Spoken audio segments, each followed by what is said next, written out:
Kalau model saya, sudah melakukan penelitian, sudah melakukan pemahaman, sudah membuka ayat Al-Quran, dan saya teliti dengan baik. Semua logika siapapun tidak mampu membantah penelitian saya. Assalamualaikum warahmatullahi wabarakatuh. Masih kembali di channel terbaru saya. Terima kasih kepada teman-teman masih setia menonton, mendukung, menyaksikan konten-konten dari channel ini. Tentunya kita sudah melihat bagaimana cuplikan videonya. Saifuddin Ibrahim Bongak Duda Tua ini mengatakan kalau dia ini sudah melakukan penelitian terhadap Al-Quran. Dan penelitian Saifuddin Ibrahim ini tidak bisa dibantah oleh siapapun. Kita juga penasaran sebenarnya seperti apa ya penelitian Saifuddin Ibrahim ini terhadap Al-Quran. Karena Saifuddin Ibrahim sendiri mengatakan ayat Al-Quran ini tidak masuk ke dalam logika kita, tidak bisa kita logikai. Jadi kepada teman-teman di sini jangan kemana-mana dulu, mari kita dengarkan bagaimana hasil penelitian Saifuddin Ibrahim terhadap Al-Quran.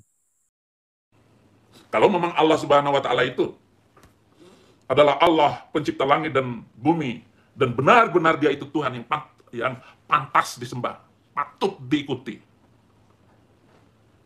Atau Anda akan bertanya bahwa isi Al-Quran ini adalah karangan Muhammad, pendapat Muhammad. Ya benar kalau begitu. Ini hasil penelitian Saifuddin Ibrahim ini yang pertama kali. Dia mengatakan Al-Quran ini karangan dari Nabi Muhammad. Dan si Udin ini juga katanya sudah melakukan sebuah perbandingan agama antara agama Islam dengan agama Kristen. Udin ini menemukan kebenaran di dalam agama Kristen. Kalau Al-Quran ini karangan dari Nabi Muhammad, tentu kan Al-Quran ini bertentangan dengan sains, teknologi, embriologi. Apakah ada ayat Al-Quran ini yang bertentangan dengan sains, teknologi, embriologi? Tunjukkan sama saya satu ayat saja, ayat Al-Quran yang bertentangan dengan sains, teknologi, embriologi. Dikatakan di dalam Al-Quran bahwa fungsi gunung ini untuk menstabilkan bumi. Tapi dikatakan di dalam Alkitab, fungsi gunung ini untuk menahan goncangan gempa. Ini dikatakan di dalam Alkitab, fungsi gunung ini untuk menahan goncangan gempa. Kalau fungsi gunung ini untuk menahan goncangan gempa, otomatis orang yang tinggal di pegunungan tidak akan pernah merasakan gempa. Tapi faktanya orang yang tinggal di pegunungan yang lebih sering merasakan gempa. Para ilmuwan menjelaskan, fungsi gunung ini bukanlah untuk menahan goncangan gempa, tapi untuk menstabilkan bumi. Ini adalah pasak bumi, supaya buminya stabil dan tidak bergoyang. Tapi Alkitab mengatakan ini untuk menahan goncangan gempa. Karena dikatakan di dalam Alkitab bahwa langit ini punya tiang. Tapi sampai detik ini belum ada satu ilmuwan pun yang bisa membuktikan kalau langit ini punya tiang. Dikatakan di dalam Alkitab kalau bumi ini datar seperti uang koin. Tapi para NASA astronot mengatakan bumi ini bulat seperti bola. Jadi sekarang ini Al-Quran apa Alkitab yang bertentangan dengan sains, teknologi, embriologi? Dijelaskan di dalam Alkitab, tercipta dulu pohonnya baru ada mataharinya. Para ilmuwan mengatakan, kalau tidak ada cahaya matahari, pohon ini tidak akan hidup. Kok Tuhannya orang Kristen yang menciptakan, kok Tuhannya tidak tahu bagaimana cara menciptakannya? Sekarang itu, yang karangan dari manusia, Alkitab apa Al-Quran? Beberapa tahun lalu tentunya dunia ini dihebohkan oleh para ilmuwan karena mereka menemukan bahwa di dalam laut ini sangat banyak gunung berapi. Ya tentunya kami umat Islam nggak kaget lagi. Kenapa?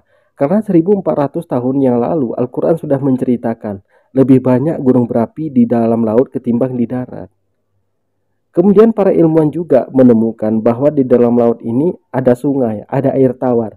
Umat Islam nggak kaget lagi. Karena 1400 tahun yang lalu, Al-Quran sudah menceritakan. Sebelum kita lanjutkan, kita dengarkan dulu ocehan dari Saifuddin Ibrahim ini. Itu telah menjadi janji yang benar dari Allah di dalam Taurat, Injil, dan Al-Quran. Nah kan, nyolong-nyolong Taurat dan Injil.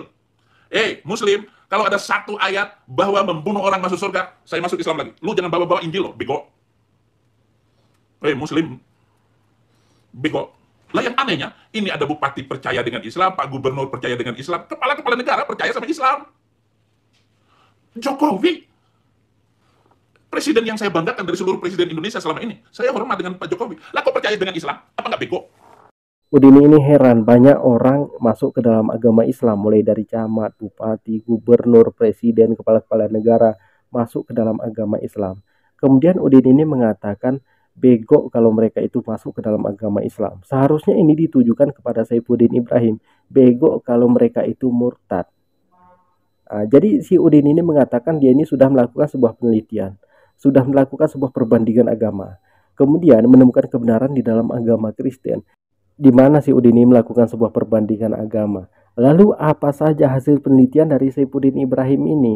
Saifuddin Ibrahim ini tidak pernah melakukan sebuah perbandingan agama, tidak pernah meneliti Al-Quran. Saifuddin Ibrahim ini hanya mendapatkan jalan pintas untuk mendapatkan donasi, selalu ngemis-ngemis donasi. Padahal si Udin ini sudah tua, sudah bau tanah, tapi tetap ngemis donasi. Donasinya macet. Dia ini membongkar aib istrinya, menjual atas nama istrinya demi mendapatkan donasi. Dia membuat rangkaian cerita. Dia mengatakan istrinya itu selingkuh dengan anak MKC, istrinya selingkuh sama seorang pengusaha. Udin ini sering di KDRT. Supaya apa? Supaya dikasihani oleh orang Kristen, mengirimkan donasi kepada Saifuddin Ibrahim. Kalau Saifuddin Ibrahim melakukan sebuah perbandingan agama, saya mau debat sama Saifuddin Ibrahim. Kapan Saifuddin Ibrahim ini siap debat dengan saya? Di mana Saifuddin Ibrahim ini melakukan sebuah perbandingan agama, penelitian tentang agama.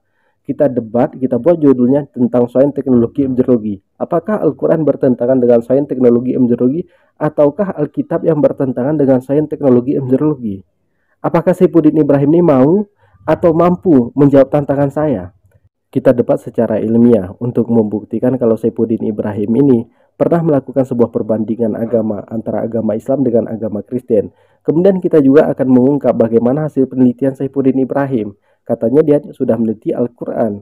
Apakah Al-Quran ini bertentangan dengan sains teknologi embriologi, atau malah Alkitab yang bertentangan dengan sains teknologi embriologi?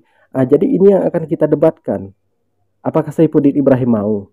Sepertinya sampai mati Saifuddin Ibrahim tidak akan pernah mau. Kenapa? Karena dia takut terbongkar rahasianya. Kalau sudah terbongkar rahasianya, maka dia pun dibuang oleh orang Kristen. Jadi Saifuddin Ibrahim ini murtad itu mencari jalan pintas untuk mendapatkan donasi, bukan melakukan sebuah perbandingan agama, bukan melakukan sebuah penelitian Al-Quran. Jadi mungkin cukup sekian. Assalamualaikum warahmatullahi wabarakatuh.